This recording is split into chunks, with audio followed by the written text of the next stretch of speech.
Now, we've seen that matrices A and B correspond to functions, and the product corresponds to another function. If the functions that result from these matrices are functional inverses of each other, we say the matrices are matrix inverses of each other. So here's an example. This is an elementary row addition matrix. The function applied to a vector with entries x1, x2, x3 adds twice the first entry, x1, to the second.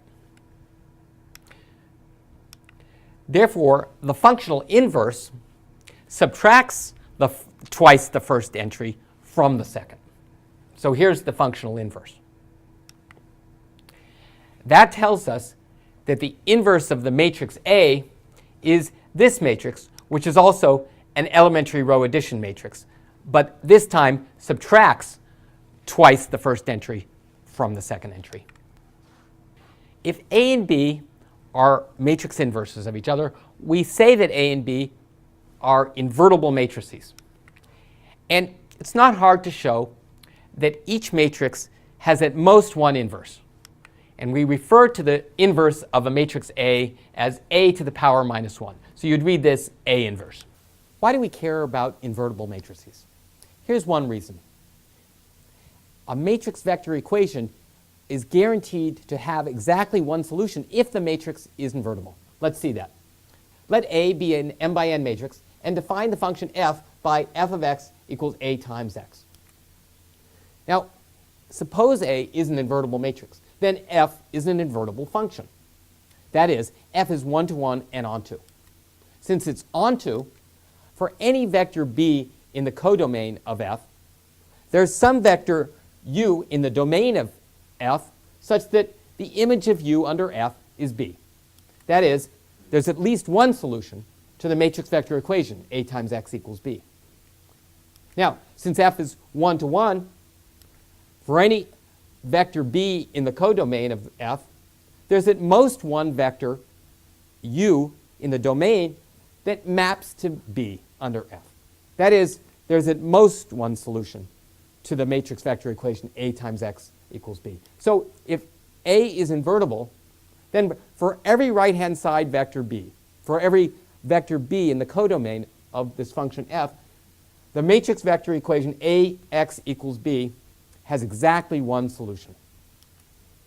Here's an example, the industrial espionage problem. Given the vector b, specifying the amount of each resource consumed, our goal was to figure out how much of each product the factory was producing. So we set this up as a matrix vector equation. If we solve the vector matrix equation for some right-hand side b, giving the amount of resources consumed, are we guaranteed to get the true number of products produced by the factory? Well, is there a unique solution? If there are multiple solutions, our industrial espionage will fail. We can't be certain that we found the true number of products produced. But it turns out that M transpose here is an invertible matrix. So the function is an invertible function, and there's a unique solution. For every vector b, that's the case. The sensor node problem gives us another example. Remember that we're trying to find a current draw for each of 4 hardware components. And let's say we use 3 test periods. We record the total power consumed in each of those test periods in a vector b. And for each test period, we have a vector specifying for that test period what proportion of the time each hardware component is on. Now, to find the vector giving the current draws for each component, we want to solve a matrix vector equation ax equals b, where A is a matrix whose rows are these duration vectors. Does this yield the current draw for each hardware component? It turns out in this case that this matrix is not invertible. In particular, the function that maps x to a times x is not 1 to 1. So there's no guarantee that there's only one solution to the equation. And therefore, by using solve to get a solution to this, we might not get the right solution. We might not get the solution giving the current draw for each of the hardware components. we have to add more test periods. Let's use 4 test periods instead. In this case, the matrix consisting of the corresponding duration vectors is an invertible matrix. And so there's only one solution to the matrix vector equation AX equals B. And therefore, in principle at least, we'll find the correct current draw for each of the hardware components. Another reason for considering invertible matrices is that the matrix vector equation AX equals B is somewhat easier to solve in the case when A is an invertible matrix. Later we'll learn 2 algorithms to solve such equations. But we'll also learn how to cope in the case when A is not an invertible matrix. And finally, invertible matrices play a key role in an idea called change of basis, which we'll see later. Change of basis is a very important part of linear algebra, and we'll see it being used in rendering an image with perspective or in actually synthesizing a perspective-free image from an image with perspective. Here's a simple but useful proposition about invertible matrices. If A and B are invertible matrices and their product A times B is defined, then it too is an invertible matrix. We'll see some examples. Here are 2 matrices, A and B. Each corresponds via matrix vector multiplication to a function from R2 to R2. The matrix A corresponds to the function that adds the second entry to the first entry. This function f is clearly invertible because the function that subtracts the second entry from the first entry is its inverse. The matrix B corresponds to the function that adds the first entry to the second entry. This function is also clearly invertible. Since the functions f and g are invertible, their composition is also invertible. And by the matrix multiplication limit, their composition corresponds to the matrix product A times B, which is this matrix. So that matrix is also invertible. In the second example, the 2 matrices are slightly bigger, but like the previous 2 matrices, these are elementary row addition matrices. Multiplication of a vector by this matrix A adds 4 times the first element to the second element. And this function is clearly invertible because the function that subtracts 4 times the first element from the second element is its inverse. Now, multiplication by the matrix B adds 5 times the first element to the third element. And that function is similarly invertible. Again, by the matrix multiplication lemma, multiplication by the matrix A times B corresponds to application of the composition of the 2 functions. So the composition is also an invertible function, so the product A times B is an invertible matrix. One more example. Here are 2 matrices, A and B. Here's the matrix product. It's not an invertible matrix, so the proposition implies that at least one of A and B is not an invertible matrix, and in fact that first one, A, is non-invertible. For the proof, we just follow the same line of reasoning we used in the first 2 examples. Given the matrices A and B, let f and g be the corresponding functions, the ones defined by matrix vector multiplication. Now suppose A and B are both invertible matrices. Then the functions f and g are invertible functions. Now assuming the matrix product A times B is defined, the functions f and g can be composed. And since f and g are both invertible functions, the composition is also invertible.